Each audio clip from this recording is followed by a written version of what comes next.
Some schools were closed today after sand used in some classrooms was found to contain trace amounts of asbestos. Here's Sass to tell us what we know so far.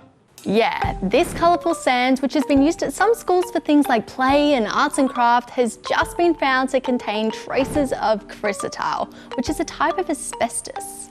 It looks like this, and used to be pretty popular back in the day for building things, until it was discovered to be hazardous. You see, these tiny fibres that make it up can get stuck in our lungs if we breathe them in, which can cause serious illness. Which is why nowadays asbestos is completely banned in Australia.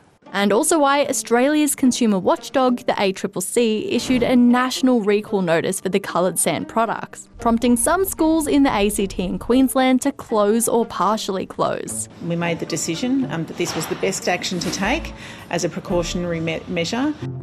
WorkSafe ACT has been doing testing at schools which used the sand in Canberra, and so far test results have been negative for airborne fibres. The risk to our children and our community is low according to the test results that we currently have. And for students in the ACT, a decision will be made over the weekend about whether impacted schools will reopen on Monday. If you think you may have this sand at home, you can check it by using the Product Safety Australia website, which will also give you some tips on how to safely get rid of it. The BBC has now issued an official apology to US President Donald Trump.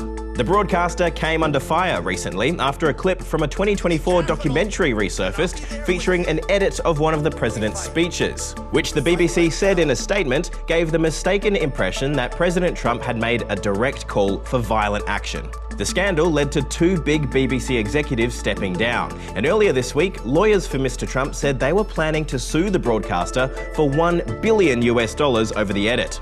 The BBC says it's taken down the doco and won't air it again, but says it won't pay any compensation to Mr. Trump.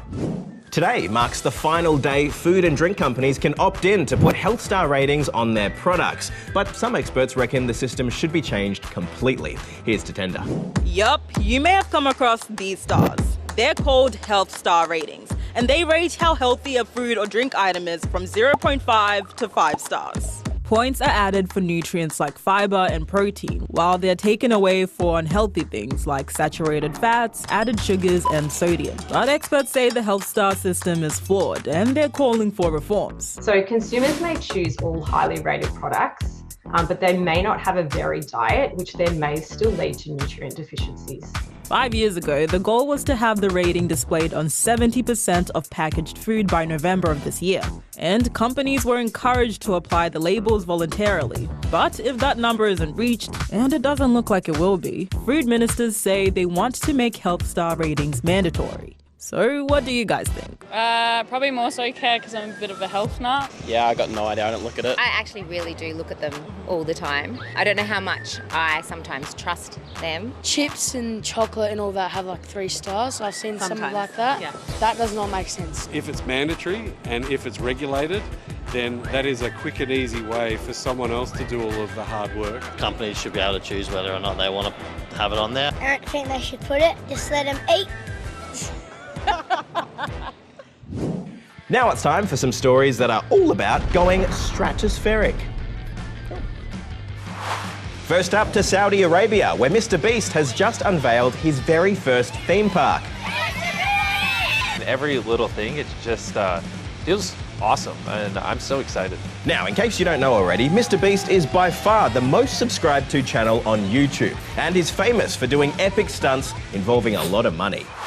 Speaking of stunts, these are some of the world's best aerial athletes who have teamed up to put on a show at the ultimate aerial obstacle course. One stunt saw them toss a jet ski out of a plane, land a paraglider onto a jet ski, and even fly in formation past skyscrapers with sparklers strapped to their ankles. Whew. And finally, to a rocket blasting off in the US. This is a Blue Origin rocket launching 2 NASA spacecraft destined for Mars. But it's a long journey. They'll hang out in space for a little bit and won't arrive on the red planet until 2027. Well, that's all from us this week. Have a great weekend and we'll see you on Monday. Bye-bye.